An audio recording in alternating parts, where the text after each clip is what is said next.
Hello there guys, and welcome to what is hopefully going to be my last review of 2025. Probably my last collector review for a while. And that is the CollectA 2020 Megalosaurus. Now, before we get started, I just want to point out that given this is from 2020, it's probably to celebrate the bicentenary of its discovery, for those who've been living under a rock. Of course, it wasn't described properly until 1822, but I think this is pretty good. It's a bit smaller than I was expecting. Like, I know they have the measurements and everything on where you can buy it and in the catalog and stuff, but it just feels a bit small. But it actually turns out that the estimate for Megalosaurus has actually gotten smaller since I last looked. It's now somewhere between 6 and 8 meters. But the figure itself, I kind of like it. Like, now that we have the Safari one, I kind of think of this as a female because it's a bit duller. Like, the Safari one has the red throat. Also, this one has no cranial ornamentation, which is a choice, I suppose. My one is a bit warped, like the feet are warped, so it doesn't really want to stand up in certain directions. Something weird about the surfaces in this room. Yeah, I like how they've got the kind of row of quills at the start of the tail, but given that Sciuromimus is a juvenile megalosaur, we would probably expect to see proto-feathers on these guys instead of just single filaments like that. I don't know, it's a nice nod to the fact that megalosaurs were more than likely partly fuzzy.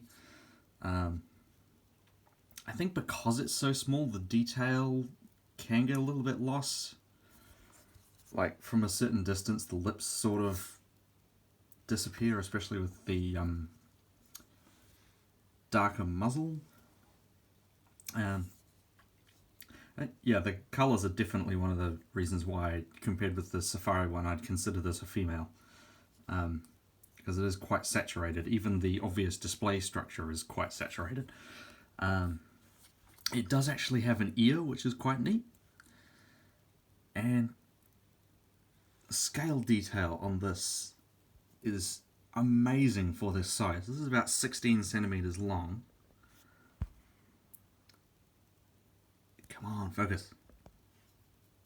Okay, there we go. Yeah, like, the scale detail on the face, for a start, is incredible. The eyes do feel a bit tiny, but they are probably accurately sized for a figure of this size. This is actually labelled as Megalosaurus in ambush. And I think for its name, it is in a better pose than the Neovenator scenting prey. Because it's got its neck stretched out, and then the arms are more of in a neutral posture. It's more obvious on this side. And it's clearly taking small steps towards whatever it's hunting. Which, given where and when this is from, that would be medium-sized macronarian sauropods and small stegosaurs and such.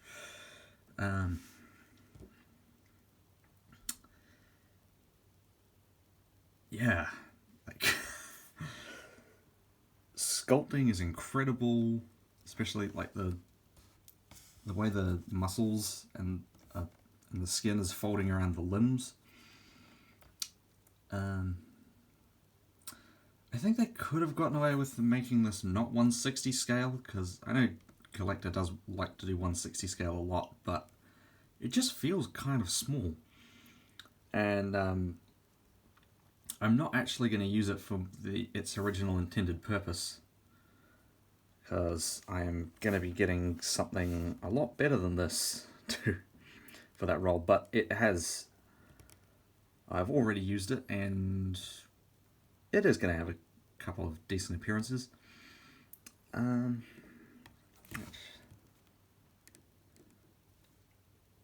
yeah, because one of the feet is warped and it's got warped toes.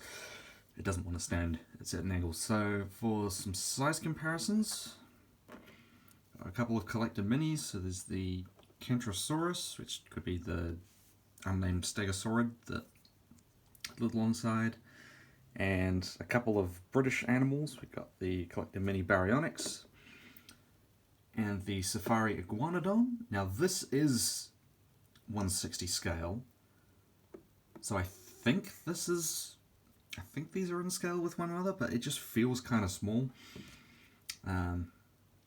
especially compared to something like this, the Safari Cryolophosaurus, which I don't think is 1/60 scale. Then we've got the CollectA Argentinosaurus, which is way too tall to fit in frame, and the regular size comparison of the Papadimetrodon. So yeah, just by this you can tell it is not particularly big, but it turns out the Safari Megalosaurus is actually smaller. Yeah.